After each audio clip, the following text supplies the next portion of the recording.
Bonjour à tous, merci de nous rejoindre en direct du Sénat pour la séance des questions d'actualité au gouvernement. Une séance dominée cet après-midi par des interpellations des parlementaires au gouvernement sur notamment la question de l'espace Schengen, mais également la prime pour l'emploi, le pouvoir d'achat, la baisse du chômage au mois de mars dernier, et puis également des questions concernant le sort des otages français dans le monde ou encore les révolutions arabes et une conséquence, l'immigration dans l'Union européenne. Des questions d'actualité alors qu'on vient d'apprendre qu'une explosion meurtrière a eu lieu à l'heure du déjeuner à Marrakech au Maroc. Une explosion qui pour l'instant aurait fait 14 morts et 23 blessés. On attend un petit peu plus de détails, notamment peut-être avec nos invités. Après cette séance des questions d'actualité au gouvernement, eh bien nous recevrons sur ce plateau des parlementaires, des membres du gouvernement. Ils nous donneront peut-être un peu plus de détails sur cette explosion meurtrière à Marrakech. Tout de suite, je vous propose de rejoindre l'hémicycle du Sénat pour suivre cette séance présidée par Gérard Larcher, le président du Sénat, avec en présence bien sûr d'une partie importante des membres du gouvernement et puis des sénateurs de tous bords. C'est le sénateur socialiste Jean-Pierre Sueur qui ouvre cette séance. On l'écoute. Mesdames et messieurs les ministres, mes chers collègues, l'ordre du jour appelle les questions d'actualité au gouvernement. Je voudrais rappeler que l'auteur de la question, de même que là où le ministre, pour sa réponse, dispose chacun de 2 minutes 30. La parole est maintenant notre collègue Jean-Pierre Sueur pour le groupe socialiste. Vous avez la parole, mon cher collègue. Merci, Monsieur le Président.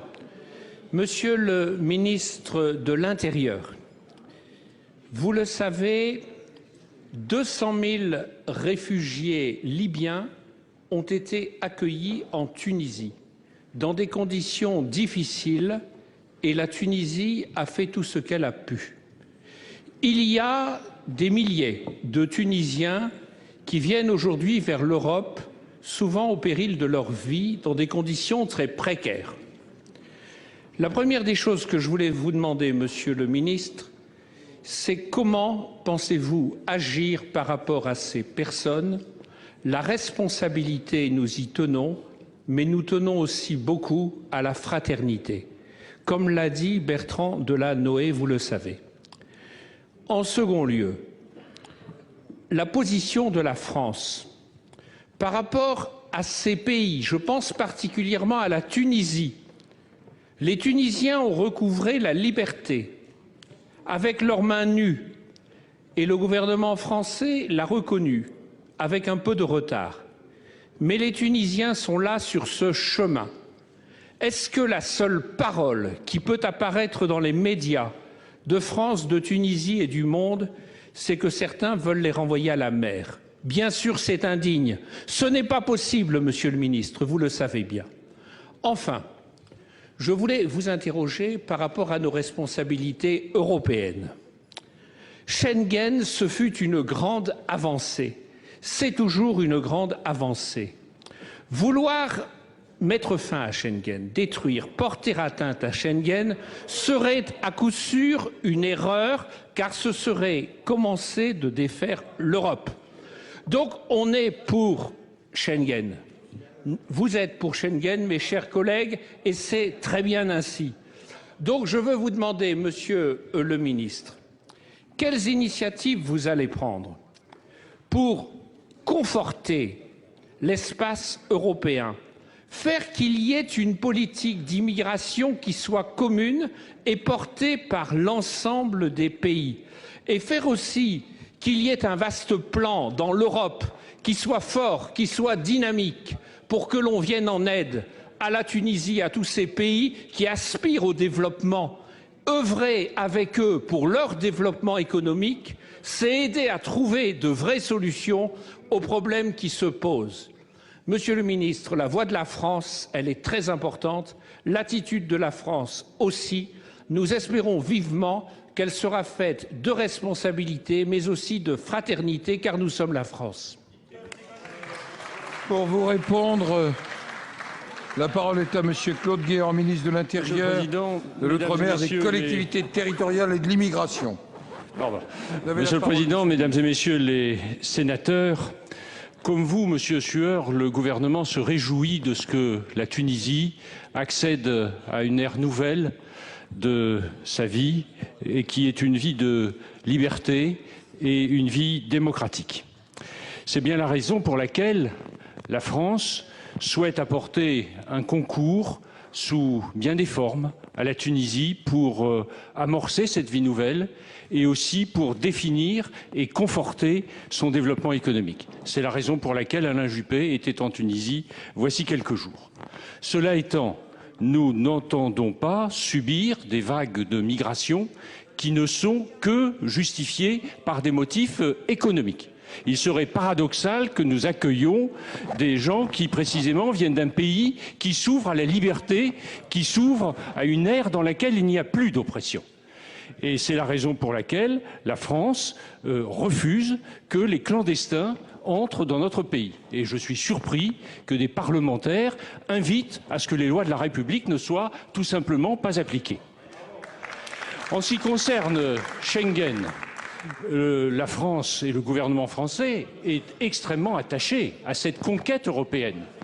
Schengen, c'est un espace de libre circulation et avec l'euro, cet espace de libre circulation est une des grandes conquêtes de l'Europe. Et c'est précisément pour sauver cet espace que la France, avec l'Italie, prend des initiatives. L'Allemagne, le Royaume-Uni travaillent aussi avec nous, bien que le Royaume-Uni ne soit pas membre de Schengen, du reste. Mais il n'empêche que nous travaillons dans le même sens. Que faire ? D'abord faire en sorte que l'espace Schengen se dote de mécanismes efficaces de protection des frontières. Cela signifie un renforcement des moyens de Frontex. Cela signifie aussi une amélioration de la gouvernance. Qui commande Schengen aujourd'hui? Ce n'est pas du tout évident pour qui que ce soit. Il faut que le Conseil Justice et Affaires intérieures crée une instance avec des séances spécifiques pour gouverner Schengen. Il faut des mécanismes d'évaluation de la réalité du contrôle aux frontières extérieures par les pays qui sont des pays d'entrée. Et il faut également que nous amorcions cette garde des frontières européennes qui est souhaitée depuis tant d'années. Merci, Monsieur le Ministre. La parole est maintenant à notre collègue Madame Marie-France Beaufils pour le groupe communiste républicain citoyen, sénateur du Parti de gauche. Merci, Monsieur le Président. Ma question s'adresse à Monsieur le Premier ministre. À peine plus d'un an des prochaines élections présidentielles, le président de la République semble redécouvrir que la préoccupation première de nos concitoyens demeure et de loin leur pouvoir d'achat. Cela se conçoit puisque, tout temps de travail confondu, 40% des hommes et 50% des femmes gagnent moins de 1 200 € par mois. Voilà la vérité. Au lieu du partage des bénéfices en 3/3 promis, il propose une prime exceptionnelle de 1 000 € tout au plus et qui ne concernera que les salariés des entreprises de plus de 50, dont les dividendes versés aux actionnaires ont augmenté. L'immense majorité des salariés de notre pays ne bénéficiera ni de cette prime, ni d'une réelle revalorisation du SMIC. Celle prévue couvre à peine l'inflation. Je rappellerai quelques chiffres, plus 3% sur les produits frais en mars, plus 5% pour les pâtes, plus 5% pour le pain, entre 2 et 4% pour le fromage, annonce la Fédération du commerce. L'octroi d'un chèque bienvenu pour ces salariés ne masque pas les dégâts de votre politique, ni les fins de mois difficiles qui s'inscrivent, elles, dans la durée. Les organisations syndicales, mais aussi les Français, et en nombre, ne sont pas dupes. Ils savent que le président fait mine de se préoccuper de leur pouvoir d'achat alors qu'il s'apprête à faire cadeau aux plus riches de la quasi-suppression de l'ISF. Il veut éviter d'aborder la vraie question, celle d'une juste rémunération du travail et d'une répartition des richesses plus équitable. De plus, Monsieur le Premier ministre, pour que les salariés puissent espérer bénéficier d'une légère prime, il faut impérativement que les actionnaires gagnent toujours plus. Voilà votre conception du partage des richesses. Les salariés ont accru leur productivité en France. Cela a permis d'augmenter considérablement la valeur ajoutée des entreprises au point que le bénéfice des sociétés du CAC 40 a fait un bond de 85% en 2010. Leurs dirigeants ont vu leur rémunération augmenter de 24% l'an dernier. La part consacrée aux actionnaires et remboursements bancaires a progressé de 14% entre 1992 et 2009 dans la répartition de la valeur ajoutée. Les salariés ont donc bien droit à une augmentation immédiate et générale des salaires, seul mode légitime de rémunération de leur travail. Ma question est donc simple. Qu'attendez-vous pour instaurer le SMIC à 1 600 €, pour augmenter le traitement des fonctionnaires et ainsi déclencher l'augmentation générale des salaires? Ne serait-ce pas le meilleur signe que vous vous préoccupez du pouvoir d'achat de nos concitoyens? Pour vous répondre, la parole est à Monsieur Xavier Bertrand, ministre du Travail, de l'Emploi et de la Santé. Merci Monsieur le Président, Mesdames et Messieurs les sénateurs, Madame le sénateur. Le regard que vous portez sur le partage de la valeur s'arrête juste à la théorie et ne passe pas à la pratique. En aucune façon. En aucune façon. Parce que nous avons, nous, un raisonnement qui est très simple et qui dépasse même la seule question du pouvoir d'achat. Si dans une entreprise, les bénéfices progressent, c'est grâce bien sûr à l'actionnaire qui a fait une mise de départ dans l'entreprise, mais c'est aussi grâce aux salariés. Et ce qui nous intéresse, nous, c'est que si la valeur progresse pour l'actionnaire, le salarié en profite également. La seule différence, c'est que vous êtes dans une théorie dépassée depuis maintenant le siècle dernier, sinon plus loin. Nous sommes, nous, dans le principe de réalité. Il y aura bien un texte dès cette année qui permettra justement d'avoir un autre partage de la valeur et que, en plus du salaire, il y ait une prime qui soit versée aux salariés. Le montant, les modalités seront déterminées, seront fixées dans l'entreprise, par le dialogue social, par les partenaires sociaux. Mais force est de reconnaître que si le gouvernement n'avait pas pris ses responsabilités pour donner suite à la volonté du président de la République, les discussions seraient toujours enlisées et rien n'aurait avancé. Parce qu'il faut aussi reconnaître que sur ce sujet, certains acteurs, notamment comme le MEDEF, n'ont pas engagé les négociations nécessaires. Nous prenons nos responsabilités. Il y aura toujours la place pour la négociation au niveau national, également dans les entreprises, mais nous voulons que les choses changent. Et d'autre part, je tiens aussi à vous le dire, le salaire est important. Et pour le salaire, il y a ceux qui en parlent, il y a ceux qui agissent. Dans la suite de ce que le président Larcher avait fait quand il était ministre, aujourd'hui, dans les branches professionnelles, il y a les négociations annuelles obligatoires. C'est nous qui l'avons mis en place. Que par ailleurs, sur tous ces sujets, nous sommes, nous, au rendez-vous d'un juste et d'un meilleur partage. Et concernant notamment la question du pouvoir d'achat, vous avez omis de dire une chose. Où en serait le pouvoir d'achat des Français si le gouvernement n'avait pas pris ses responsabilités au cœur de la crise? Quand il a fallu aider notamment les Français les plus modestes et les salariés les plus modestes, s'il n'y avait pas eu toutes ces décisions, mais vous avez la mémoire courte, nous n'aurions pas été en mesure de préserver notre pacte social. Mais la vérité, c'est que le principal ennemi du pouvoir d'achat pour les Français, ce sont les impôts. Il est vrai qu'en la matière, communistes et socialistes sont les champions en matière d'imposition. Voilà l'ennemi du pouvoir d'achat. Vous êtes les ennemis du pouvoir d'achat. Merci, Monsieur le Ministre. La parole est à au président Jean Bizet pour le groupe Union pour un mouvement populaire. Vous avez la parole, Monsieur le Président. Merci, Monsieur le Président. Monsieur le Président, Messieurs les ministres, mes chers collègues, ma question s'adresse à Monsieur le ministre de l'Intérieur, de l'Outre-mer, des collectivités territoriales et de l'immigration. Les événements qui se déroulent en Afrique du Nord suscitent des réactions où se mêlent l'espoir et l'inquiétude. Espoir de voir cette région évoluer vers la démocratie et vers plus de prospérité. Inquiétude devant le risque pour l'Union européenne, dans un contexte de grande instabilité, d'être confrontée à des mouvements migratoires importants et difficiles à maîtriser. Dans ce contexte, se pose la question cruciale des modalités de mise en œuvre des accords de Schengen. Le tout récent sommet franco-italien s'en est fait l'écho en se prononçant pour une réforme de Schengen qui permette de le renforcer.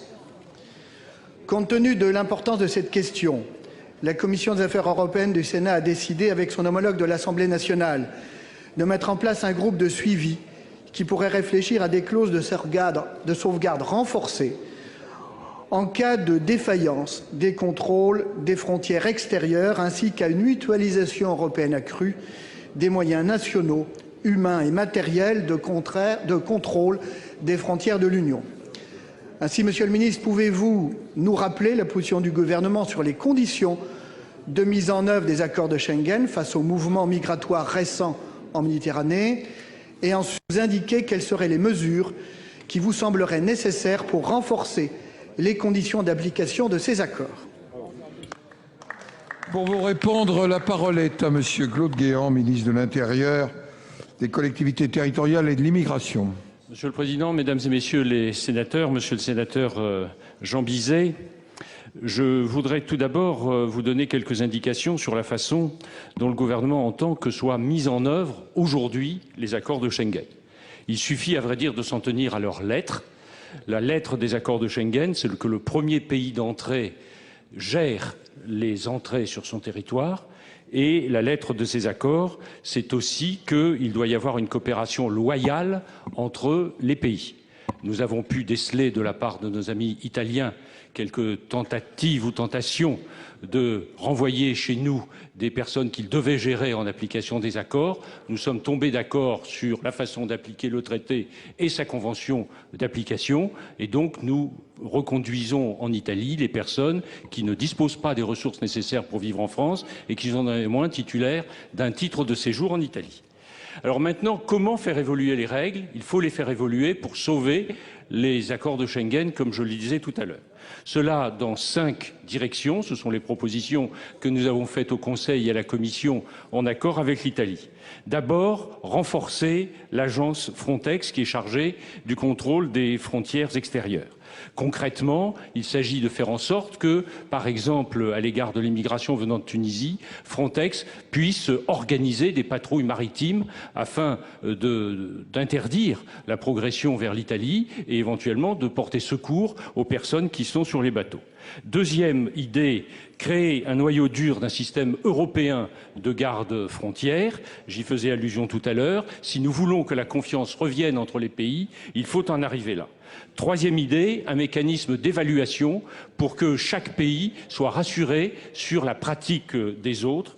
Quatrième orientation, retenir la possibilité à titre exceptionnel de rétablir le contrôle aux frontières s'il y a un risque systémique de grande ampleur que nous n'arrivons pas à gérer.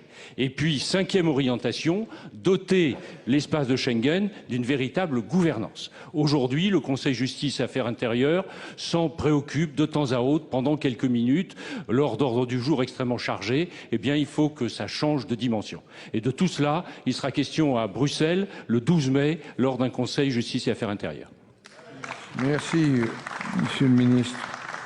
La parole maintenant est à notre collègue Denis Etcheverry pour le groupe du Rassemblement démocratique et social européen. Vous avez la parole, mon cher collègue. Merci, Monsieur le Président. Ma question s'adresse à Monsieur le ministre de l'Intérieur, de l'Outre-mer, des collectivités territoriales et concerne la très grave crise que traverse le secteur de la pêche à Saint-Pierre-et-Miquelon et avec lui l'ensemble de l'économie de l'archipel.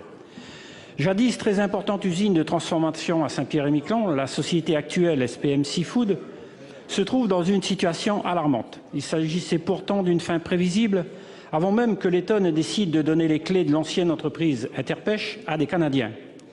La majorité des représentants locaux étaient défavorables à une reprise, perpétuant un système insoutenable car trop basé sur du social, sans réelle vision économique, ni à moyen ni à long terme. En même temps, c'est exactement ce qu'ont fait les gouvernements successifs depuis 1992. Le maintien de la paix sociale a été privilégié au détriment de la mise en place d'un système économique viable et durable. Les Saint-Pierre-et-Miquelonais, qui étaient connus et reconnus pour leur sens de l'effort et du travail bien fait, ont été plongés dans un assistanat improductif, réducteur, dégradant et néfaste à long terme. Il faut dire que déjà à l'époque, les motivations étaient politiques. On a préféré sacrifier Saint-Pierre-et-Miquelon et sa population, dont l'espoir vain de vendre des Airbus et des TGV au Canada. Pourtant, les solutions étaient simples. Une diversification de la pêche et de notre système économique était tout à fait possible. La prospérité dans les provinces canadiennes voisines en est la meilleure preuve aujourd'hui.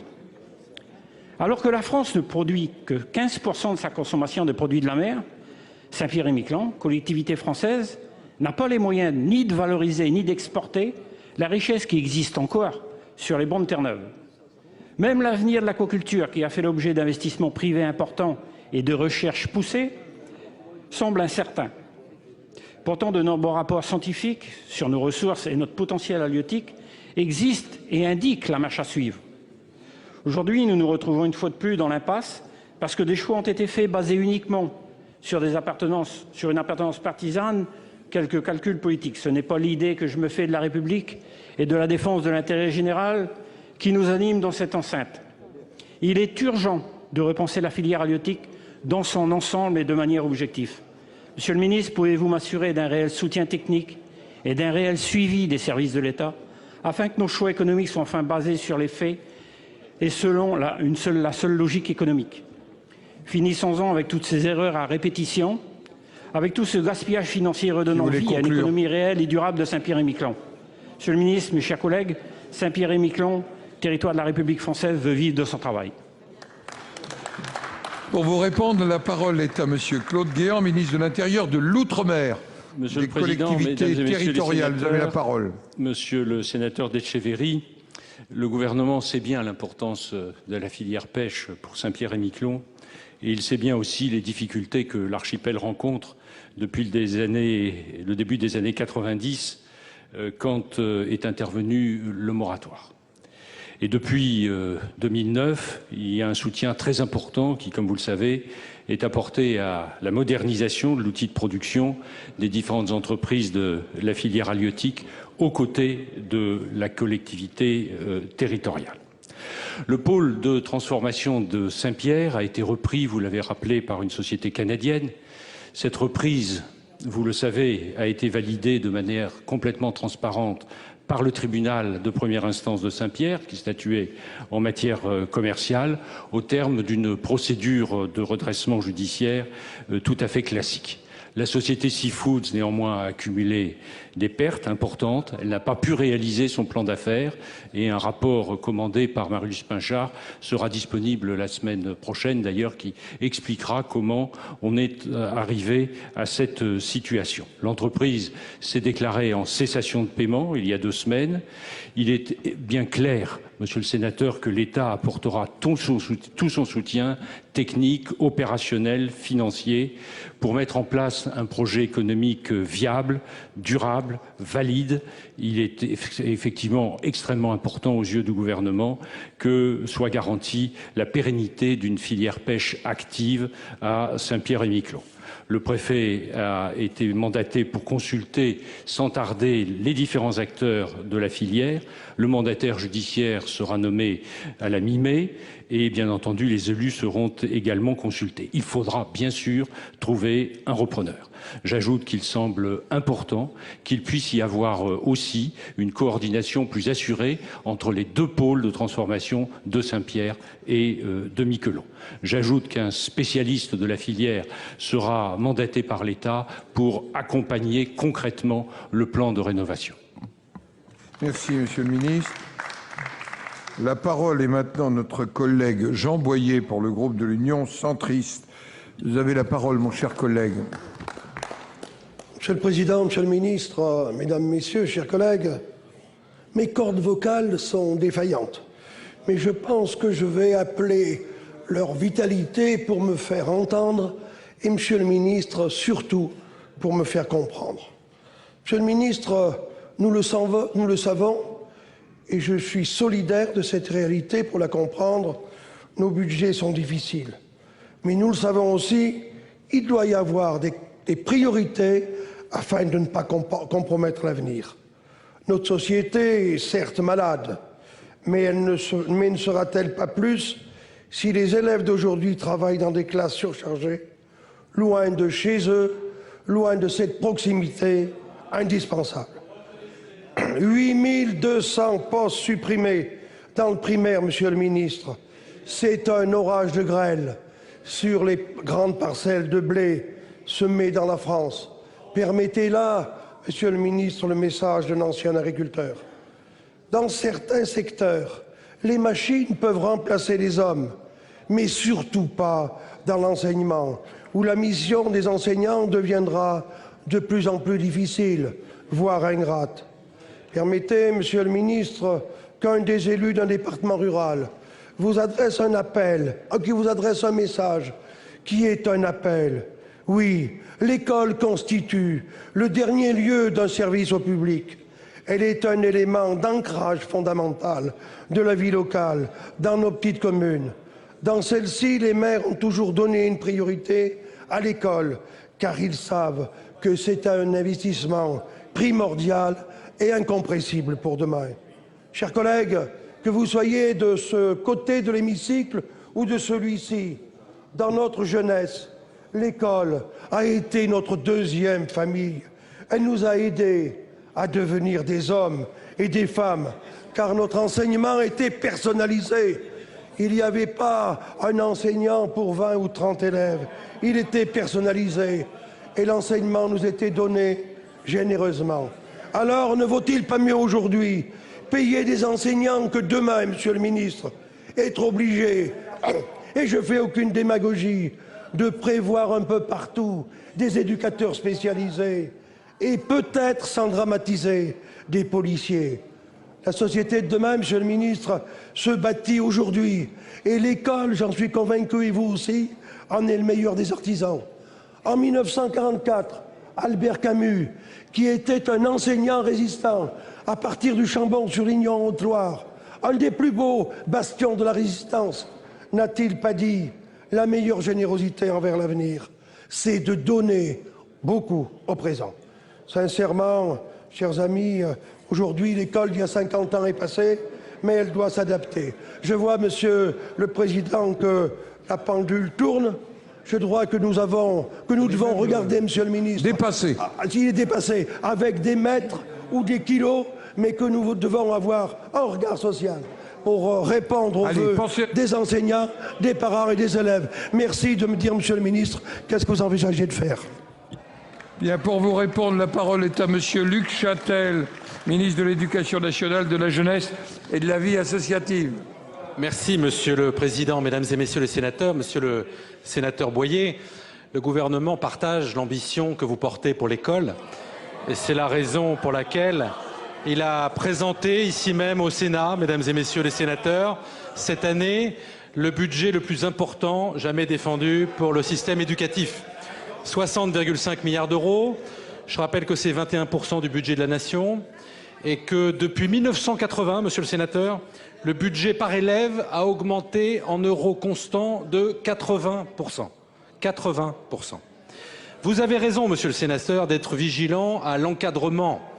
Et je veux vous rassurer en vous disant qu'à la rentrée prochaine, il y aura 35 000 professeurs de plus qu'il y en avait il y a 20 ans dans le système éducatif, alors qu'il y a 550 000 élèves de moins. Vous avez raison, Monsieur le sénateur, d'être vigilant sur le nombre d'élèves par classe. Et là aussi, je veux vous rassurer, puisque nous aurons à la rentrée prochaine environ 25 élèves par maternelle en moyenne. Il y en avait 27 en 1990. Nous aurons environ 22 élèves dans les écoles primaires. Il y en avait 23 en 1990. Et c'est une moyenne nationale. Donc, dans certains départements ruraux, comme la Haute-Loire, dont vous êtes l'élu, Monsieur le sénateur, nous aurons 20 élèves par classe à la prochaine rentrée en moyenne dans les écoles primaires. Alors, Monsieur le sénateur, je pense que l'enjeu majeur aujourd'hui du système éducatif, c'est d'être capable de faire en sorte que chaque élève sorte de l'école primaire en sachant lire, écrire et compter. C'est la loi Fillon de 2005, les fondamentaux. Pour cela, nous avons mis en place depuis 2008 un système d'aide personnalisée où chaque élève qui rencontre des difficultés à l'école reçoit une remédiation, 2 heures par semaine d'aide à la lecture au sein du système éducatif. C'est la raison pour laquelle nous avons mis en place des stages de soutien scolaire. 230 000 élèves en ont bénéficié l'année dernière au sein du système éducatif pour faire en sorte que ceux qui ont des difficultés, eh bien, on leur apporte davantage. C'est ça l'école de la République, être capable de faire davantage pour ceux qui ont des difficultés. Et vous le voyez, Monsieur le sénateur, c'est la politique que nous poursuivons. N'oublions pas que de nombreux pays dans le monde ont de meilleurs résultats que le système éducatif français, alors qu'ils consacrent moins de crédits à l'éducation nationale. Ça doit nous interpeller pour faire une politique éducative qualitative, sur mesure, adaptée à la situation de chaque élève. Merci, Monsieur le ministre. La parole est maintenant à notre collègue David Assouline pour le groupe socialiste. Vous avez la parole, mon cher collègue. Monsieur le Président, Mesdames et Messieurs les ministres, mes chers collègues, 485. Oui, 485, c'est le nombre de jours de détention de Stéphane Taponnier et Hervé Guéquière, enlevés en Afghanistan en compagnie de leurs 3 accompagnateurs, alors qu'ils réalisaient un reportage pour notre télévision de service public. Comme de nombreux journalistes dans le monde, là où il y a des guerres, là où il y a des révolutions, là où la presse est bâillonnée et où on risque sa vie à exercer tout simplement ce métier, ils ont voulu nous informer. Et je veux le dire avec force et au nom de tout mon groupe socialiste et apparenté, ils remplissaient une mission d'intérêt général. Nous informer d'une guerre où nos forces armées, que je salue, sont engagées, avec des pertes humaines régulières, sans que l'on sache d'ailleurs aujourd'hui, mais c'est une autre histoire, pourquoi elles y sont encore et pour combien de temps. Ma question, Monsieur le Ministre, a tout d'abord vocation à parler d'eux, ici, au Parlement, avec la force indispensable que les politiques de notre pays doivent manifester au diapason des innombrables initiatives locales et citoyennes, comme les 10 000 dessins d'enfants dont certains sont exposés depuis ce matin. Parce que le pire pour Stéphane et Hervé, comme pour les autres otages français retenus par AQMI au Niger, le pire pour eux serait l'oubli ou l'habitude de leur absence. Que pouvez-vous nous dire de leurs conditions de détention ? Des espoirs que nous avons de les voir libres le plus vite possible, des conditions posées par leur geôlier pour leur libération, de ce qui est fait et sera fait par le gouvernement pour que leur vie ne soit pas mise en danger et qu'ils soient libérés. Je vous pose les mêmes questions, bien sûr, pour nos otages retenus à l'étranger. Mais si aujourd'hui je vous parle particulièrement de Stéphane Taponnier et Hervé Guéquière, c'est que nous constatons qu'alors que se développent des gigantesques nouveaux moyens de communication citoyenne, dont se saisissent les peuples et les jeunes pour demander la démocratie partout dans le monde, à quel point la liberté de la presse est menacée, à quel point la violence d'État, comme en Russie, en Chine, hier en Égypte, bien sûr en Libye et en Syrie aujourd'hui, où ils sont interdits d'exercer, et où, entre autres, le journaliste algérien Khaled Si Mohamed, qui travaille pour France Culture, est arrêté depuis le 9 avril dernier. Que pouvez-vous nous dire sur les actions entreprises par votre gouvernement dans les instances internationales, dans les relations avec les États concernés, pour que cette liberté fondamentale, consubstantielle de la démocratie, qui est celle d'informer, soit respectée et que la vie de celles et ceux qui exercent ce noble métier, les journalistes, soit protégée.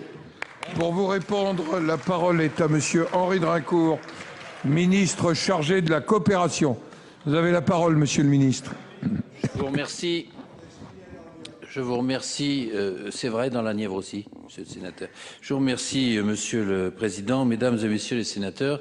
Je voudrais remercier Monsieur le sénateur David Assouline de la question qu'il a posée et qui nous permet effectivement, en cet instant, d'avoir une pensée très forte à l'égard de nos 2 compatriotes qui sont retenus en otage en Afghanistan depuis presque, vous l'avez dit, 500 jours. C'est énorme. C'est moralement, physiquement, pour eux, sans doute, à la limite de ce qui est supportable. Et tout le courage qu'ils manifestent doit être salué par l'hommage unanime de la représentation nationale. Vous me permettrez également d'associer dans cet hommage le courage de nos autres compatriotes qui sont détenus dans d'autres parties du monde.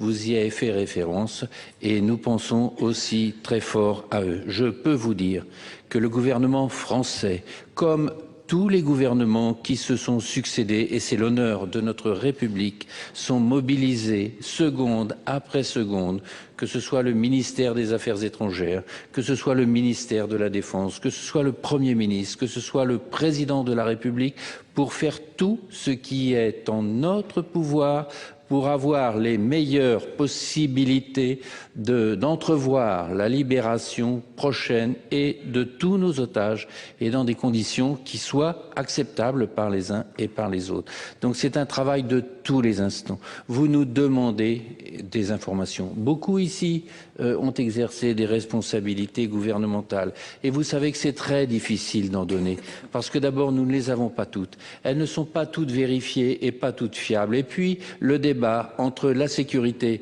et la discrétion n'est jamais vraiment définitivement tranché. Donc ce que je veux vous dire, c'est que les familles sont informées jour après jour de tous les morceaux d'informations que nous pouvons ici ou là récolter.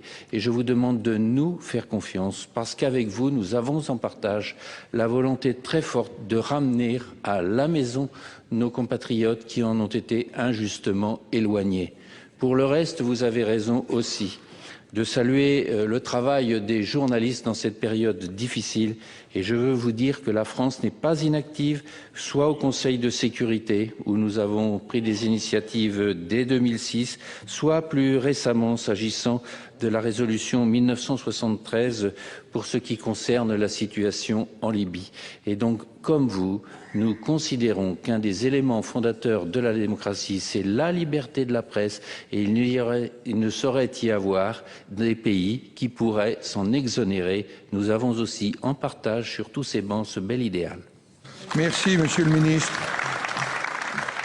La parole est maintenant à Monsieur Alain Fouché pour le groupe Union pour un mouvement populaire pour 2 minutes 30. Je demande à chacun de respecter son temps. Monsieur le Président, Monsieur le Ministre, ma question s'adresse à Monsieur le Ministre du Travail et de l'Emploi. Après une année 2009 difficile pour l'emploi en France, 2010 n'a pas été épargnée par les effets de la crise. Nous avons subi une augmentation de 5,3% l'an dernier du nombre d'inscrits sur les listes de Pôle emploi. D'autres pays, certes, connaissent des difficultés plus fortes, d'autres ont moins de difficultés, mais d'autres pays connaissent des difficultés, notamment si l'on regarde nos voisins européens, l'Espagne qui a un taux de 20,2% ou l'Irlande qui a un taux de près de 15%. La politique sociale française, unique au monde, revenu de solidarité active, politique familiale, régime d'indemnisation chômage, a mieux protégé qu'ailleurs les demandeurs d'emploi, vous l'évoquiez tout à l'heure. Toutes les mesures en faveur de l'emploi commencent à porter leurs fruits. Comme vous l'avez annoncé hier, le mois de mars vient de voir une nouvelle baisse significative du nombre de chômeurs, 0,8% de demandeurs d'emploi en moins sans activité. S'il semble désormais apparaître que nous nous dirigeons vers la fin de crise, nous ne saurions relâcher les efforts menés en faveur d'une véritable politique pour l'emploi. En effet, nous le voyons tous les jours sur le terrain, les Français ressentent encore un sentiment d'inquiétude face à cette fébrile reprise. Une récente étude de l'INSEE montre que d'ici à 2025, la France va gagner 110 000 actifs par an. C'est un signe très positif pour la santé de notre pays, mais les créations d'emplois doivent suivre.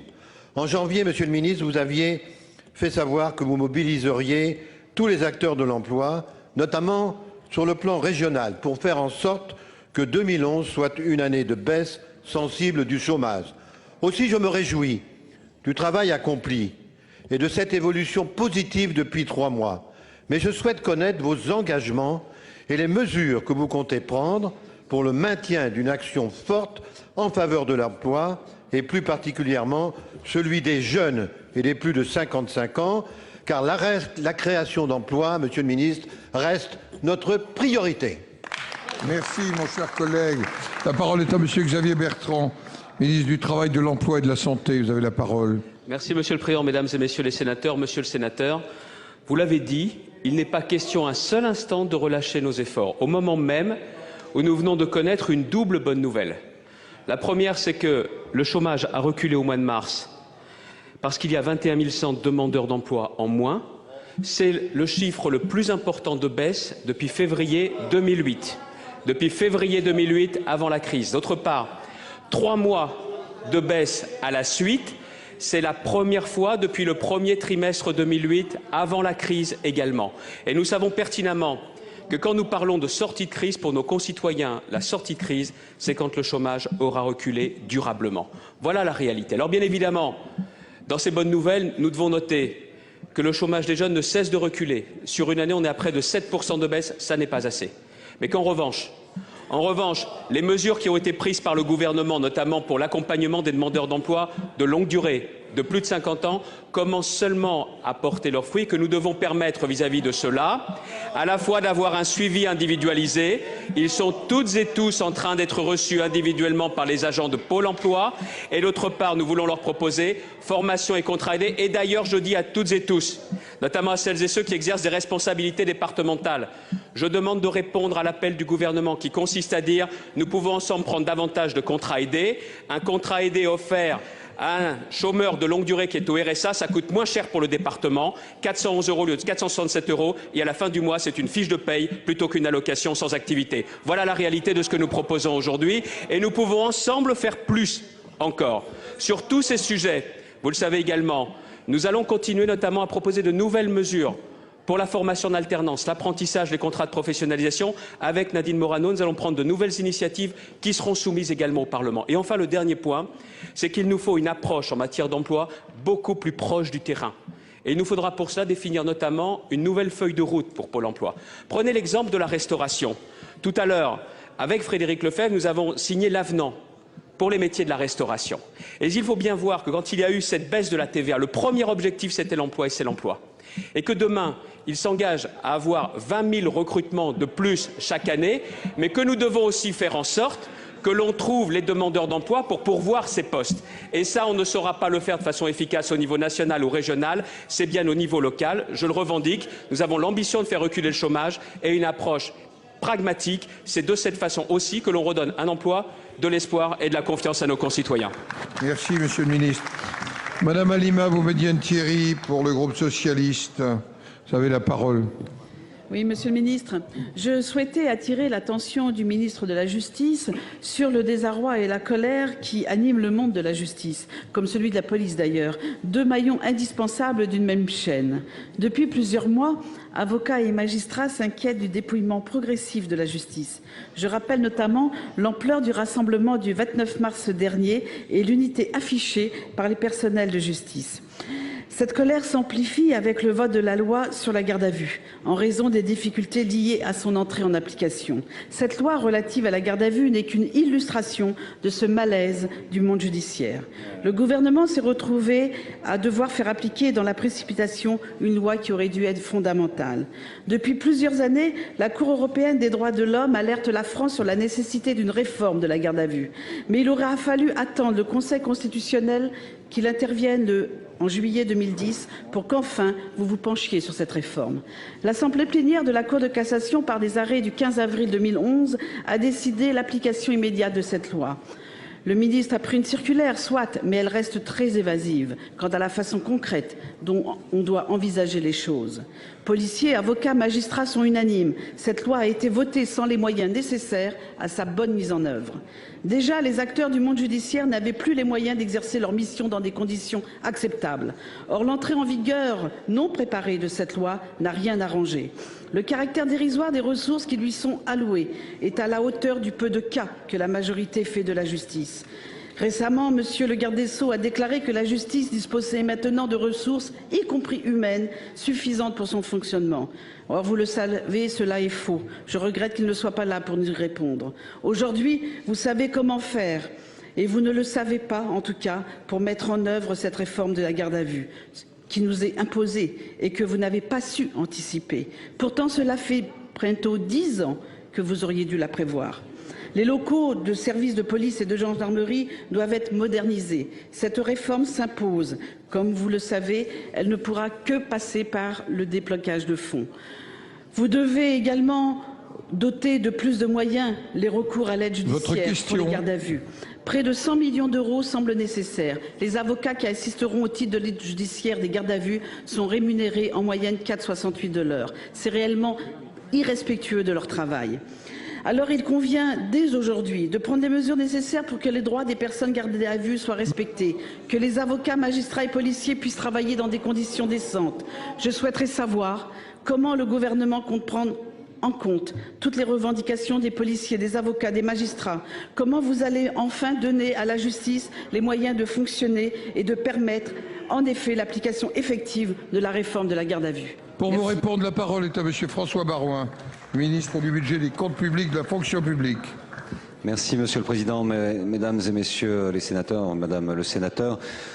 Un mot tout d'abord pour définir le cadre général de l'effort en matière de politique publique autour de la justice sous l'impulsion gouvernementale. C'est l'un des deux budgets qui est épargné par les efforts de réduction de déficit. C'est l'un des deux qui est en augmentation avec celui de l'enseignement supérieur et de la recherche, plus 4% cette année. Je me permets juste, pour nourrir votre réflexion, avoir une vision peut-être un peu plus objective de la réalité du monde judiciaire. Entre 2002 et 2009, les effectifs pénitentiaires ont augmenté de 33%. Entre 2002 et 2009, les effectifs concernant les conseillers d'orientation, les conseillers de probation ont augmenté de 55%. Et à l'horizon 2018, sous l'impulsion et la volonté du président de la République, 70 000 places dans des prisons dont le plan et les modalités sont annoncés par le garde des Sceaux, que je vous prie de bien vouloir excuser, qui est actuellement en déplacement en province, seront formalisés avant l'été et il y aura donc une dynamique supplémentaire et complémentaire pour répondre aux sollicitations évidemment de la société à travers l'autorité judiciaire qui prononce des peines et qui doivent être appliquées dans ce cadre-là.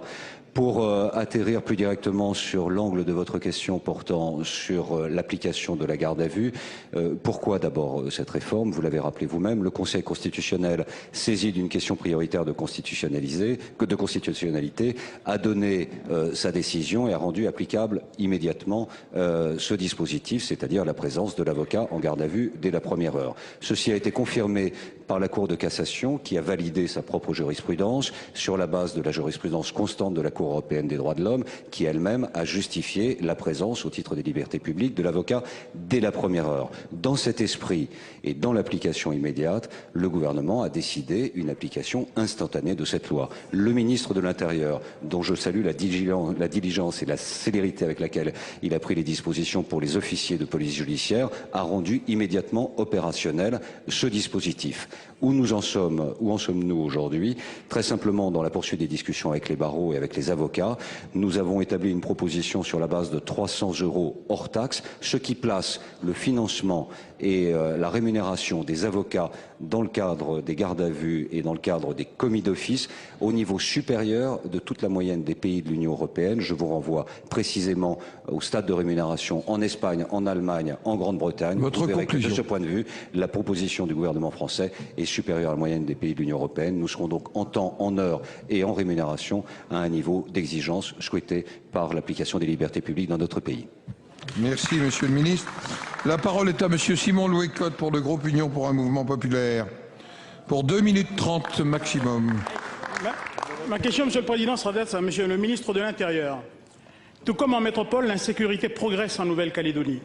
En effet, d'année en année, les chiffres de la délinquance ne cessent d'augmenter, avec plus 4,45% en 2010, alors que les effectifs et les moyens des forces de sécurité rapportés à la population sont supérieurs à la métropole. En zone police, la ville de Nouméa concentre plus de 550 policiers, dont 150 municipaux, sans compter les 60 auxiliaires de proximité récemment créés et financés par la province Sud. Ce constat m'amène à vous demander, Monsieur le Ministre, un audit et une rénovation en profondeur des services concourant à la sécurité publique en Nouvelle-Calédonie, car il semble y avoir un problème. Apparemment, la police nationale ne manque ni de moyens humains ni de moyens matériels. Cependant, des dysfonctionnements dans leur utilisation et leur répartition ont été dénoncés avec force ces derniers temps. Pour preuve, cette anecdote récente où j'ai pu constater par moi-même qu'il arrive que la brigade anticriminalité de Nouméa patrouille à pied, faute de véhicules de service rendus indisponibles en raison d'usages privés généralisés. Il s'ensuit un sentiment éprouvé par la population dans son ensemble que l'État n'exerce pas pleinement, faute de moyens rationalisés, sa mission de sécurité publique. Aussi, Monsieur le Ministre, je vous remercie de bien vouloir nous donner l'assurance que l'État adaptera ses moyens pour lutter contre l'insécurité grandissante en Nouvelle-Calédonie en général et à Nouméa en particulier. Par ailleurs, alors que les chiffres de la délinquance en Nouvelle-Calédonie atteignent des sommets, Il apparaît curieusement que la lutte contre la délinquance se fait moins pressante en Nouvelle-Calédonie qu'en France métropolitaine. Ne faudrait-il pas redéployer les effectifs et instituer une véritable unité de police anti-délinquance à Nouméa? J'aimerais savoir, Monsieur le ministre, ce que vous avez à proposer en la matière. En effet, un redéploiement des effectifs et la création d'une véritable unité de maintien de l'ordre par la remise en cause de la compagnie d'intervention est souhaité. L'objectif serait de donner à cette unité une véritable mission de sécurisation des biens et des personnes.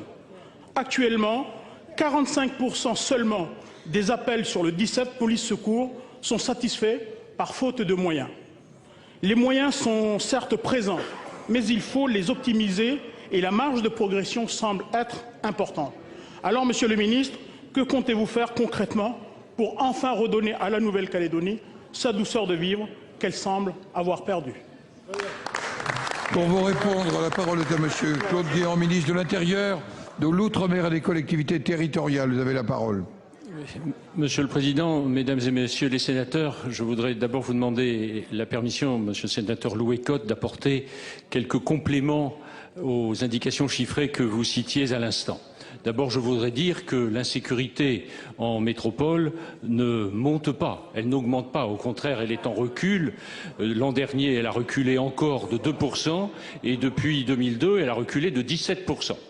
Pour ce qui est de la Nouvelle-Calédonie, c'est vrai qu'en 2010, la délinquance a augmenté dans les proportions que vous disiez. Je voudrais simplement rappeler que l'année précédente, elle avait baissé de près de 3%, de 94 exactement, et de 5% à Nouméa.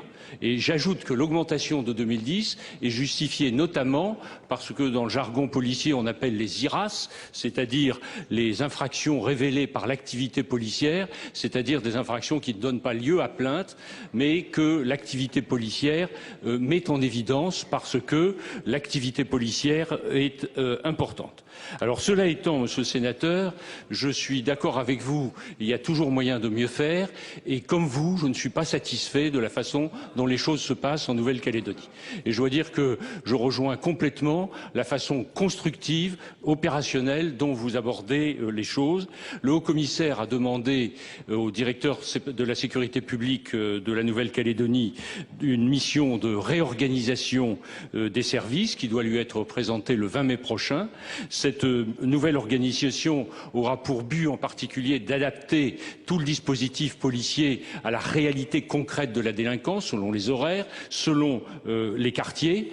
Et j'ajoute que, non content de cette mission locale, j'ai demandé au directeur général de la police nationale de faire en sorte qu'une mission de la direction centrale de la sécurité publique, dès lors que le directeur de la Nouvelle-Calédonie aura fait son travail, se rende sur place pour faire un audit, une expertise, examiner l'éventualité de la création d'unités spécialisées dans le maintien de l'ordre. En tout cas, je voudrais vous assurer que pour le gouvernement, il est très important que les Calédoniens soient en sécurité comme l'ensemble de leurs compatriotes. Merci, Monsieur le Ministre. La parole est maintenant à notre collègue Hugues Portelli pour le groupe Union pour un mouvement populaire. Vous avez la parole, mon cher collègue. Merci, Monsieur le Président. Ma question s'adresse à Monsieur le ministre de l'Agriculture, de l'Alimentation, de la Pêche, de la Ruralité et de l'Aménagement du Territoire. Monsieur le ministre, la sauvegarde de notre patrimoine forestier est une priorité environnementale pour laquelle Monsieur le Président de la République a rappelé aujourd'hui même son engagement personnel. Or, depuis plusieurs années, nous assistons à l'intensification des coupes massives dans les forêts du Val d'Oise, c'est-à-dire les forêts de Montmorency, de Carnel et de l'Isle-Adam, malgré la mobilisation de nombreux élus, des associations et des promeneurs. Pour la seule forêt de Montmorency, nous sommes passés entre 2005 et 2009 de 10 000 mètres cubes d'arbres abattus à 21 000, soit plus du double d'augmentation, et la tendance n'a fait qu'augmenter depuis. Ce qui veut dire que nous aurons droit à des trouées irréversibles dans nos forêts durant plus de 50 ans. Ces destructions sont tellement impressionnantes que nous sommes saisis d'une protestation croissante des habitants qui croient que ces coupes sont motivées par la construction d'autoroutes ou d'équipements de gros calibre. Ce qui évidemment n'est pas le cas.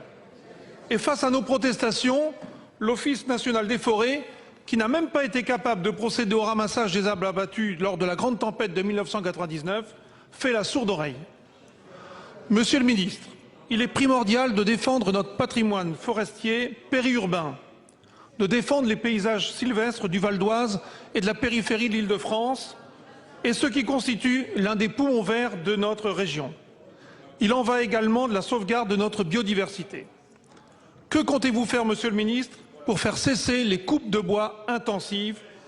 Et est-il possible de classer rapidement ces forêts en forêts de protection? Et peut-on même envisager un moratoire sur les coupes programmées? Merci, mon cher collègue. Pour vous répondre, la parole est à Monsieur Benoît Apparu, secrétaire d'État en charge du logement. Vous avez la parole, Monsieur le Ministre. Monsieur le Président, Mesdames et Messieurs les sénateurs, Monsieur le Sénateur, je vous demande de bien vouloir excuser tout d'abord Bruno Le Maire, qui, comme vous le savez, est avec le Président de la République pour parler forêt en Corrèze. Vous lui demandez d'envisager le classement du massif forestier de Montmorency en forêt de protection et un moratoire sur les coupes programmées. Ce massif du Val d'Oise, d'une superficie de 4700 hectares, assure 3 fonctions importantes pour la population. Une fonction sociale, l'accueil du public, les espaces de loisirs, une fonction de protection de la biodiversité et de la ressource en eau, enfin, évidemment, une fonction économique avec la production de bois. La politique forestière dans les forêts périurbaines repose sur un double équilibre. D'un côté, l'expansion urbaine, bien évidemment, mais de l'autre, la protection de ces espaces boisés. La région Île-de-France est évidemment particulièrement concernée avec 21 000 hectares susceptibles de faire l'objet d'un tel classement. Alors concernant le classement du massif de Montmorency en forêt de protection, vous le savez, un dialogue est en cours entre les services de la préfecture et du ministère. L'engagement de cette procédure est simplement soumise à une condition préalable, sa compatibilité avec la présence d'un gisement important de GISP, exploité en souterrain et d'intérêt national. Enfin, concernant la question des coupes de bois effectuées dans ce massif par l'ONF, qui est en charge de la gestion des forêts domaniales, elles sont conformes au schéma d'aménagement 2004-2023. Et le retard pris dans le renouvellement des peuplements au cours du précédent aménagement a, il est vrai, entraîné un vieillissement prématuré de la forêt, de cette forêt, qui nécessite un effort de régénération particulièrement important. Et c'est dans ce cadre-là que l'accueil du public a été pris en compte par la réalisation de coupes qui limitent les impacts visuels et qui préservent les îlots paysagers. Merci, Monsieur le Ministre. Mes chers collègues, nous en avons fini avec les questions d'actualité au gouvernement. Merci, Mesdames et Messieurs les ministres. Je vais maintenant suspendre la séance. Elle sera reprise à 16h15 pour l'examen de la proposition de loi tendant à renforcer les moyens de contrôle et d'information des groupes politiques de l'Assemblée nationale. Voilà donc pour cette séance des questions d'actualité au gouvernement. On se retrouve tout de suite ici sur ce plateau avec nos invités des parlementaires et des ministres. Ensemble, on refait la séance.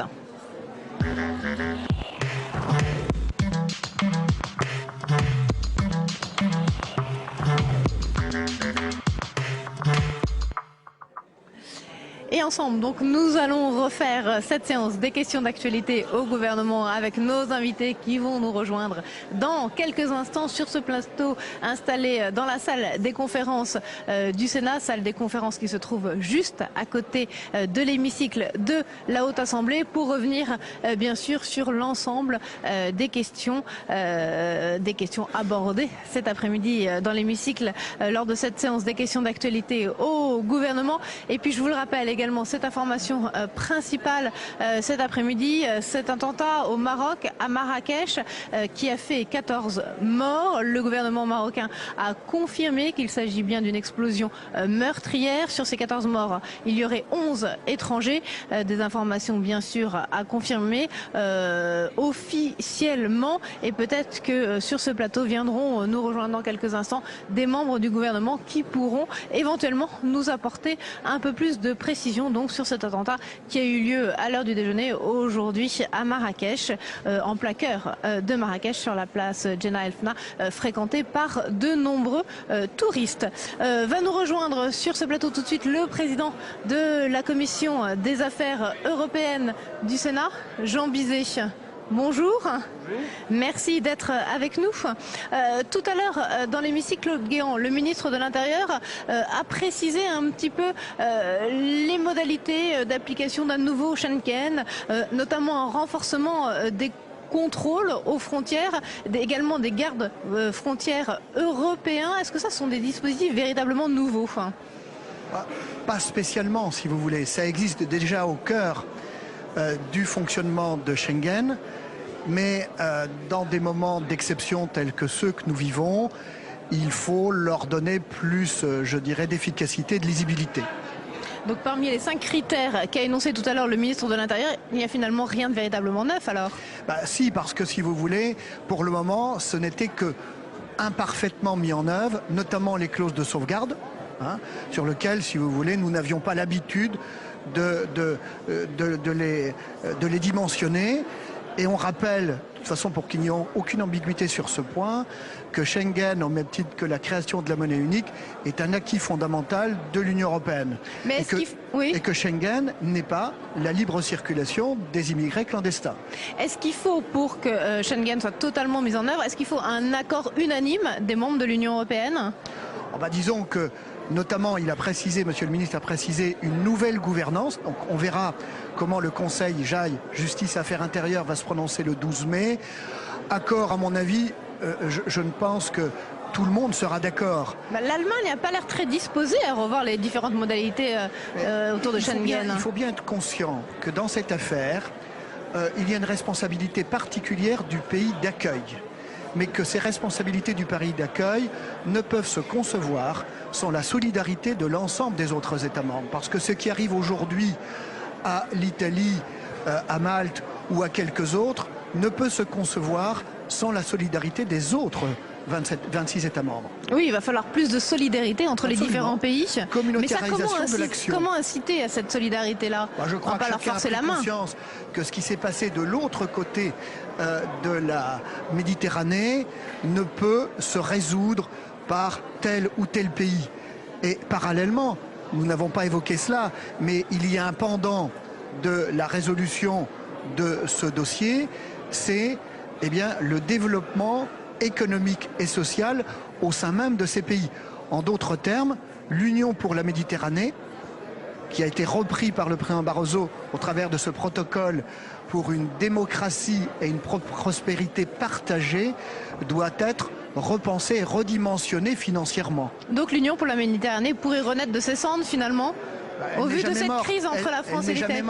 Elle n'est jamais morte, mais elle n'a pas été comprise. Elle avait quand même sérieusement perdu de sa vigueur. Elle n'a pas été comprise, peut-être insuffisamment explicitée, mais on s'aperçoit qu'en fin de compte, ce concept était particulièrement prémonitoire.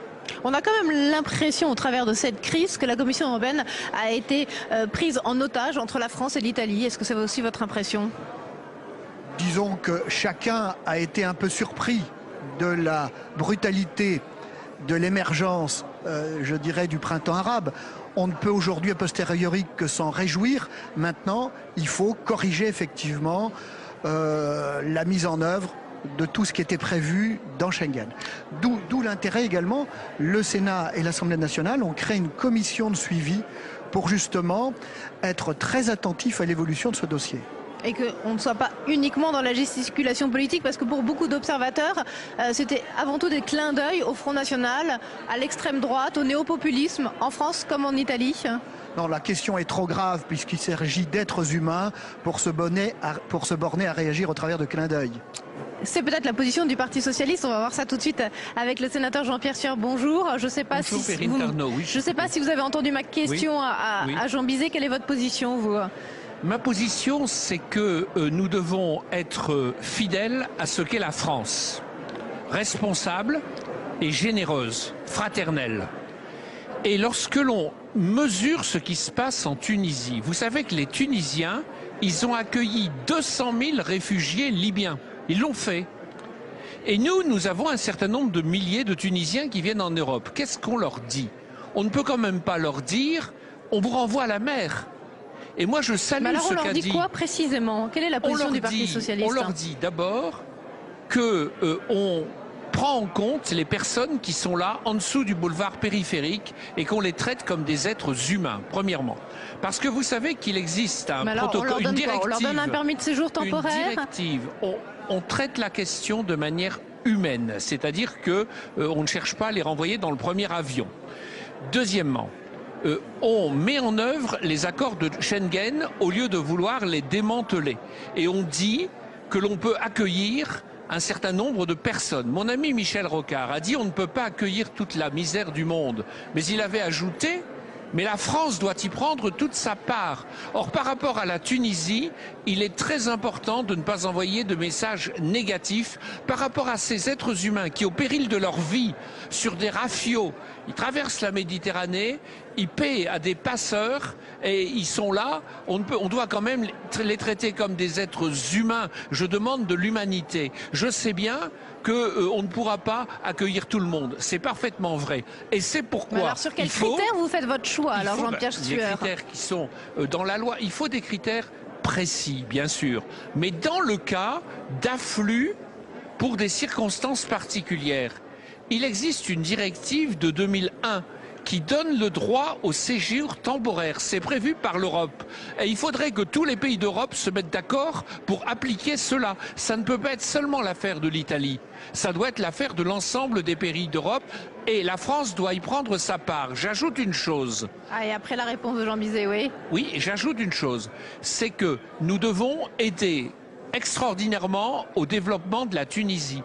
Parce que c'est vrai que la réponse pour les Tunisiens... qui ont notamment été débloqués par la France. Hein. Oui, mais il faut faire beaucoup plus au niveau de l'Europe. La Tunisie demande à être un partenaire privilégié. Si nous ne voulons pas que le chômage se développe en Tunisie, il faut aider. Et il faut aider d'autant plus que ce peuple, il a recouvré la liberté.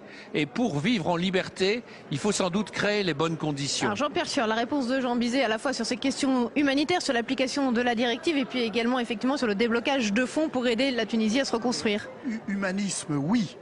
La France a une large tradition et il est hors de question qu'on abandonne, si vous voulez, cet état d'esprit. Et Dieu merci, si vous voulez, ça transcende nos sensibilités politiques. Ceci dit, la France, comme vous l'avez dit, mon cher collègue, ne peut pas accueillir toute la misère du monde. Elle doit prendre sa part. Elle doit prendre sa part, certes, mais l'avenir des Tunisiens, il n'est pas en France. L'avenir des Tunisiens, il est dans leur propre pays. D'où cette notion d'union pour la Méditerranée, sans faire de politique politicienne qui n'a pas été bien comprise par les uns ou les autres, qui est redimensionnée désormais au niveau communautaire. Et je vous fais une proposition qui n'est pas la mienne en fin de compte, mais je la restitue à son auteur, qui est celle de Denis Badret. Les avoirs de M. Ben Ali, devraient précisément non seulement être gelés, mais être réutilisés au travers précisément de prêts relais pour servir à développer ce pays et à permettre aux Tunisiens de rester, travailler et développer leur propre pays. Vous savez que la justice tunisienne s'en occupe. Nous avons reçu avec Gérard Larcher M. Ben Achour, qui est chargé de la future constitution de la Tunisie. Vous savez que c'est formidable ce qu'ils font. Par exemple, dans l'Assemblée constituante, chère Perrine Tarnot, nous avons reçu Tunisie, cet homme sur le plateau de Public Sénat il prévoit également. la parité absolue. Donc c'est un pays qui a un espoir extraordinaire pour la démocratie. Il veut se développer et il faut que l'Europe tout entière fasse un grand effort parce que l'Union pour la Méditerranée, ça a été quelques paroles mais très peu d'actes. Donc il faut aider et par rapport à ces malheureux qui sont là dans leur barque et qui arrivent, qu'on les traite humainement. Quand j'entends une députée dire il faut les renvoyer à la mer, je dis que la République française, parce que c'est la France, elle a un cœur et qu'elle ne traite pas les gens comme ça. Jean Bizet, peut-être un mot pour finir ce débat sur ce qui s'est passé aujourd'hui au Maroc, cet attentat à Marrakech. Il y aurait attentat officiel, ça vient d'être confirmé par le gouvernement marocain. Il y aurait 14 morts pour l'instant, dont 11 étrangers. Votre réaction? Écoutez, vous me l'apprenez. Tout acte terroriste est hautement condamnable, mais on sent très bien que cette partie du monde est sous une énorme tension.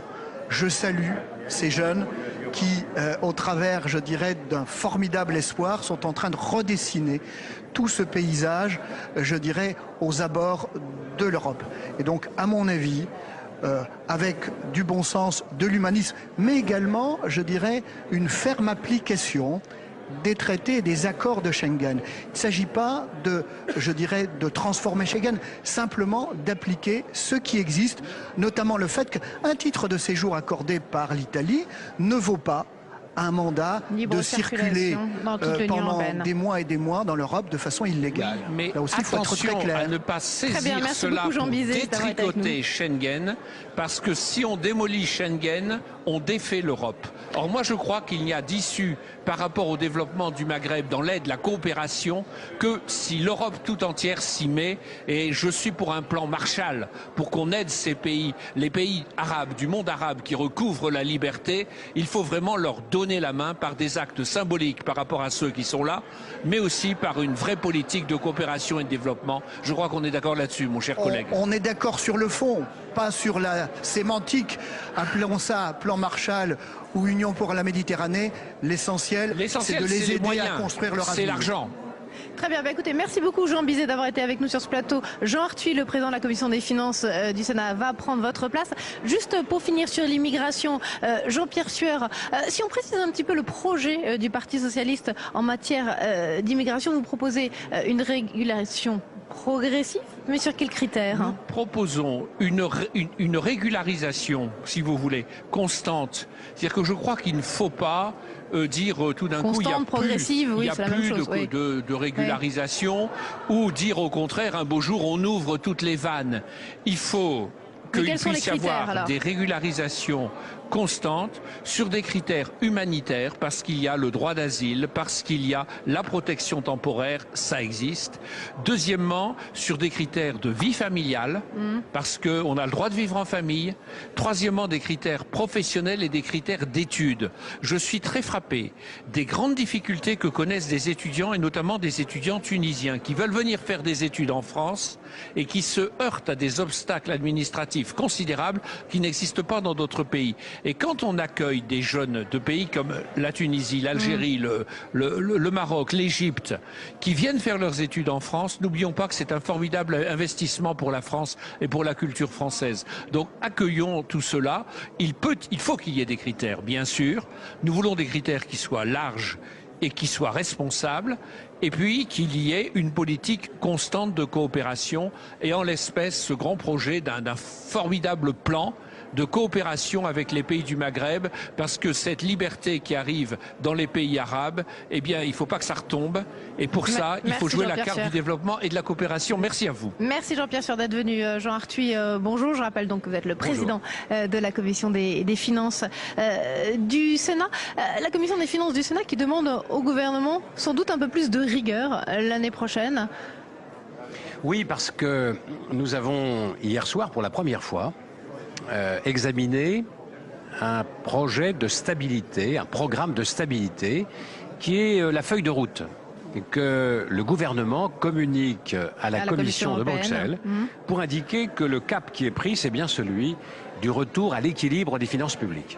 C'est un exercice tout à fait nouveau. Depuis 20 ans, les gouvernements successifs ont envoyé à Bruxelles des programmes de stabilité optimistes qui aboutissaient tous à l'équilibre des finances publiques, et ça ne s'est jamais vérifié. Mais là, visiblement, vous trouvez pour la première fois, le Parlement examine ce programme avant qu'il ne soit transmis à Bruxelles, et nous votons, nous donnons un avis. Et l'avis que nous avons donné était un avis pour dire que le cap est le bon, celui de l'équilibre, mais que les hypothèses macroéconomiques, notamment une croissance de 2,5%, est sans doute volontariste et excessivement optimiste. Ce qui est fantastique, c'est que politiquement, il y a une espèce de convention. Le Parti socialiste a rendu public récemment son projet pour 2012. Et comme par hasard, pour équilibrer ses comptes, eh bien, il part lui aussi d'une croissance à 2,5. C'est là peut-être un petit déni de réalité. Et donc, nous appelons le gouvernement à ne pas sous-estimer l'ampleur des efforts à accomplir pour équilibrer les comptes publics. Excès d'optimisme en termes de croissance. Benoît Apparu nous a rejoint, secrétaire d'État au gouvernement chargé du logement. Le gouvernement, d'un point de vue des finances publiques, on parle finances publiques, je suis désolée, dans un déni de réalité, selon Jean Arthuis, selon la commission des finances du Sénat.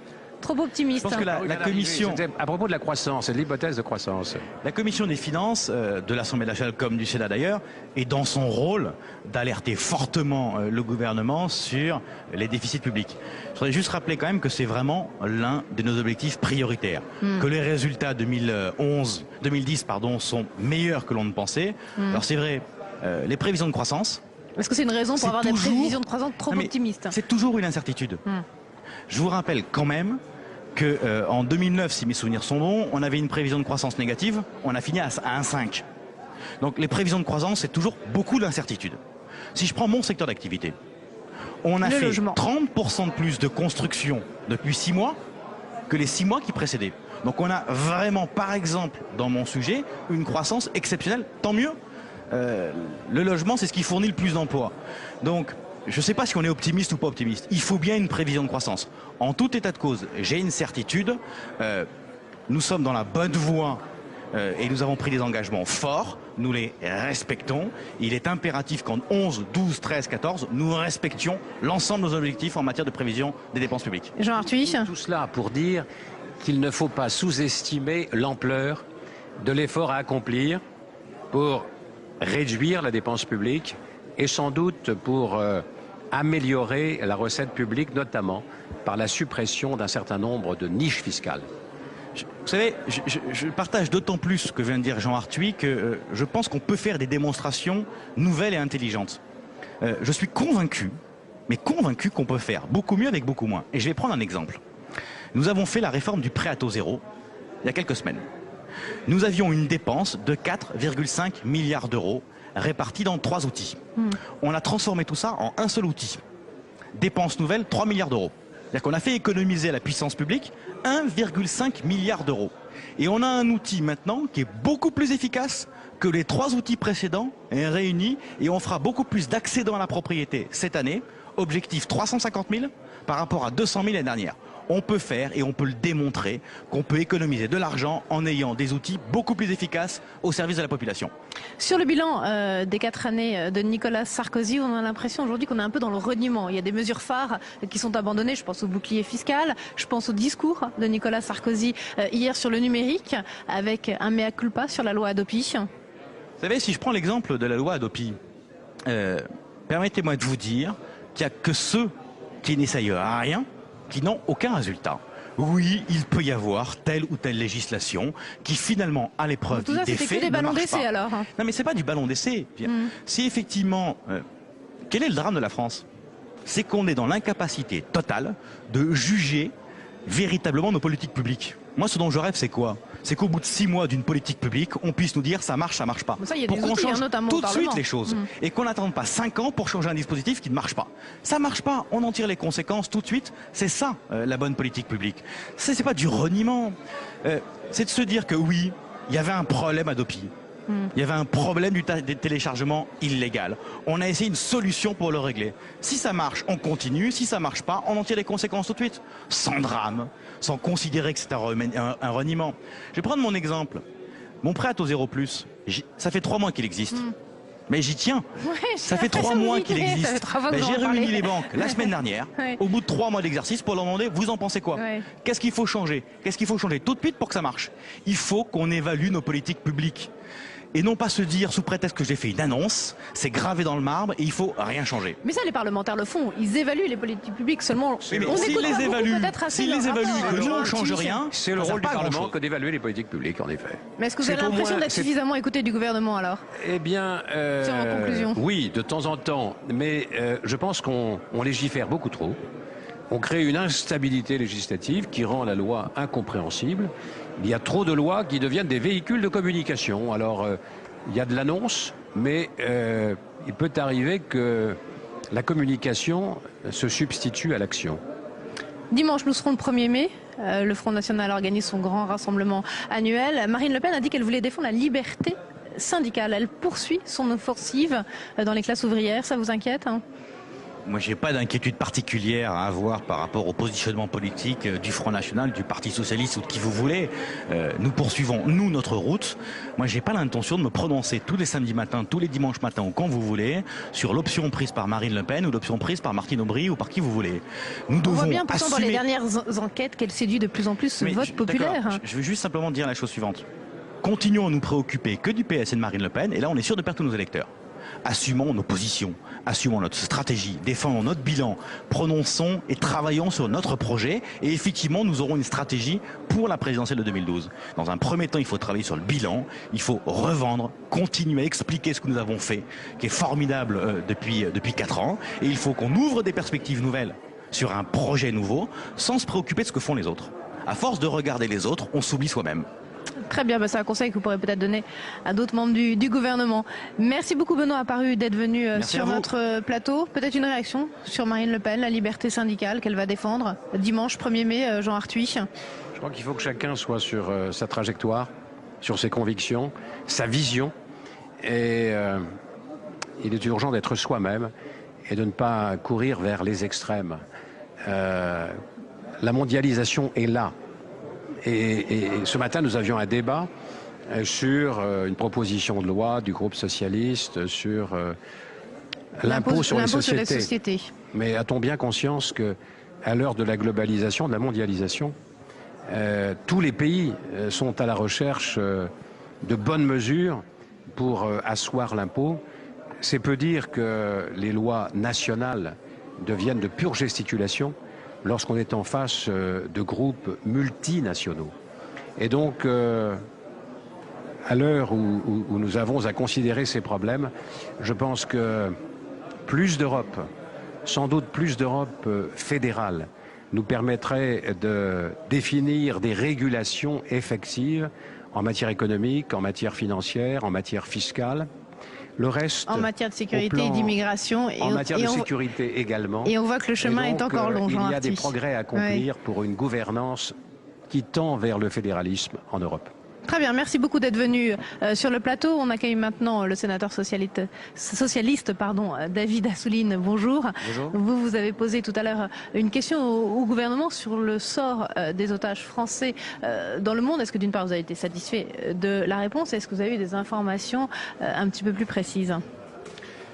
Je peux concevoir que sur le plan public, le gouvernement ne puisse pas donner trop de détails. Je voulais surtout qu'on en parle dans l'hémicycle, parce qu'il faut que les politiques soient au diapason de ce qui se passe dans la société civile, au niveau local.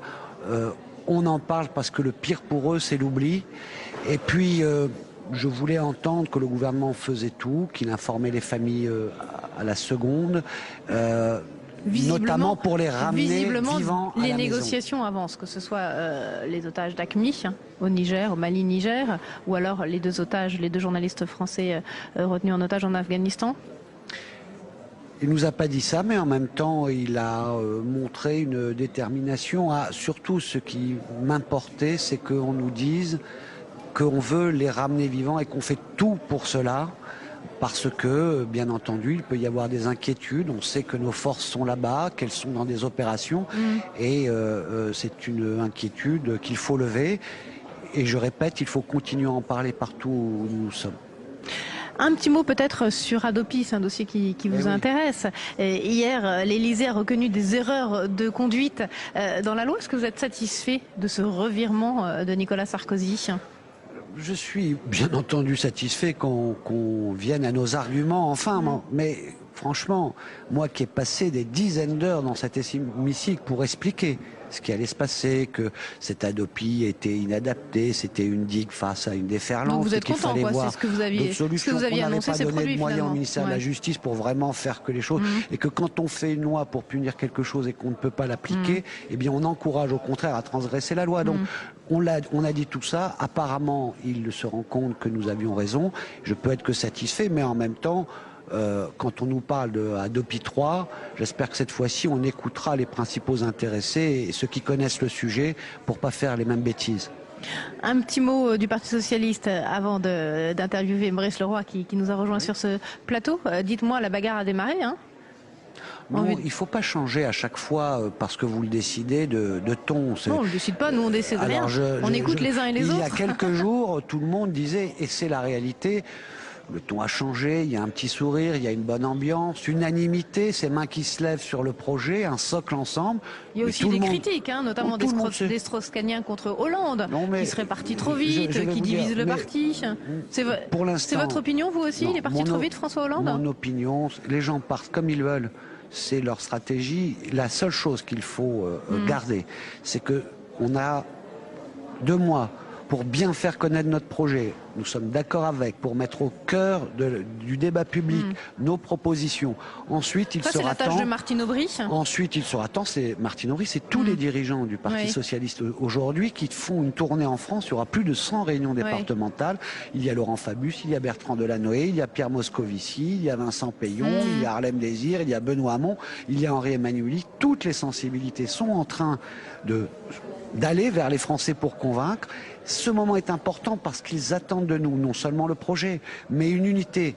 Après, bien entendu, il y aura un choix démocratique. Mais si on affiche le plus longtemps possible cela, eh bien ce choix sera un choix démocratique et non pas une division de plus. Et moi, en tous les cas, c'est mon point de vue, c'est la façon dont je vois les choses. Merci beaucoup, David Assouline. Maurice Leroy.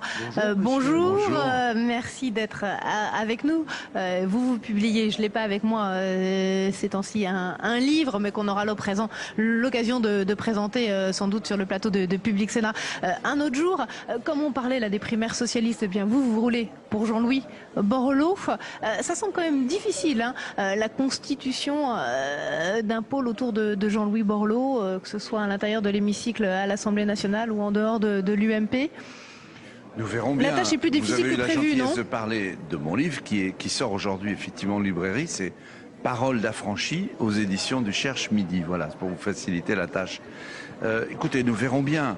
Avant même de parler de candidature au centre, il y a une question qui est majeure, c'est, vous aviez Jean Arthuis juste avant moi, et il y a une question... C'est le rassemblement, c'est le rassemblement, et nous sommes en train de le faire. Et ça, c'est une bonne chose, y compris pour la majorité présidentielle. Nous sommes en train de rassembler les centristes du nouveau centre, ceux de Jean Arthuis de l'Alliance centriste, le Parti radical de Jean-Louis Borloo, qui a son congrès... Attendez, je vais au bout de ma phrase. Et Jean-Marie Bockel, qui dirige le mouvement de la gauche moderne. Donc déjà, rassembler, c'est la première tâche. Le nouveau centre d'Hervé Morin, un conseil national le 7 mai, le Parti radical se réunit le 14 mai. Le mai, oui. On va commencer par rassembler de nouveau la famille centriste. C'est déjà une bonne nouvelle. Mais est-ce qu'il faut aller jusqu'à créer un groupe autonome au sein de l'Assemblée nationale autour de Jean-Louis Borloo ? Je n'ai jamais cru, c'est à titre personnel ce que je vous dis là, je n'ai jamais cru, les groupes sont constitués. Ici, pardon d'ailleurs, c'est fait. Ici au Sénat, le groupe centriste rassemble... Écoutez-moi, mais oui, mais donc je suis curieux, moi je réponds aux questions que vous posez. Vous demandez si ça doit se faire, mais ça n'a pas besoin de se faire au Sénat, c'est fait. Il y a même des élus modem, vous avez vu, au groupe centriste du Sénat. Donc au groupe centriste du Sénat, ils sont même à l'avant-garde et visionnaires, puisque vous avez les nouveaux centres, l'Alliance centriste et le modem. Donc c'est fait au Sénat. À l'Assemblée nationale, nous avons un groupe présidé par François Sauvadet, qui est le groupe du Nouveau Centre, et nous verrons bien ce qui se passe. Mais vous savez, déjà ce qui compte, c'est qu'au niveau des formations politiques, nous nous rassemblions. C'est le cas, c'est donc une bonne nouvelle. Vous allez être candidat au sénatorial ? Je serai candidat au sénatorial, oui, bien sûr. Et vous espérez pouvoir conserver un groupe centriste ici au Sénat ? Je rappelle que 2 tiers des membres de ce groupe sont renouvelables. Oui, bien sûr, mais écoutez, ça va être sans doute un peu compliqué. Non, pourquoi ce serait compliqué vous savez, les centristes, surtout rassemblés, pour le coup, il n'y a aucune raison pour qu'il n'y ait pas de groupe centriste au Sénat en septembre prochain, enfin en octobre, puisque ça se réunira en octobre maintenant. Merci beaucoup Maurice Leroy. Je suis désolée, on n'a plus beaucoup de temps pour Philippe Dominati, mais on vous réinvite pour votre livre qui sort donc aujourd'hui. Merci d'avoir été avec nous. Philippe Dominati, je suis désolée, il nous reste à peine 2 minutes. Justement, concernant les sénatoriales, la constitution de la liste de la majorité présidentielle à Paris, c'est compliqué. C'est Chantal Joanneau qui va la conduire. Est-ce que vous êtes d'accord avec cette décision du chef de l'État, puisqu'elle a été prise à l'Élysée, cette décision? Je suis d'abord ravi que le chef de l'État ait choisi la stratégie que Catherine Dumas et moi-même avions impulsée, c'est-à-dire rassembler la majorité présidentielle. Mais derrière qui? Derrière les meilleurs, et on va constituer la meilleure liste possible face à la gauche à Paris. Mais visiblement, c'est Chantal Joanneau qui a été choisie pour conduire cette liste. On est en train de constituer tout cela, oui. Il y a une orientation donnée par le chef de l'État autour de Chantal Joanneau, autour de moi, autour de Catherine Dumas, autour de ceux qui ont l'expérience de mener des combats à Paris. Des dialogues vont être établis avec les maires d'arrondissement, avec les personnalités qui comptent à Paris. Une rencontre est prévue avec les élus parisiens et donc c'est en train de se faire. Décision pour quand? Pour la mi-mai, très probablement, comme tout le monde, au même rythme que tout le monde, mais on travaille dans le bon sens. D'accord. On travaille pour l'efficacité. Très bien, écoutez, merci pour ces précisions Philippe Dominati, on en reparlera bien sûr sur l'antenne de Public Sénat. Merci à tous d'avoir suivi en direct ces questions d'actualité au gouvernement et très bonne après-midi à tous sur la chaîne parlementaire. Vos prochains rendez-vous avec l'actualité, c'est à 19h, le journal présenté par Michel Grossieur et à 22h, celui de Sonia Mabrouk.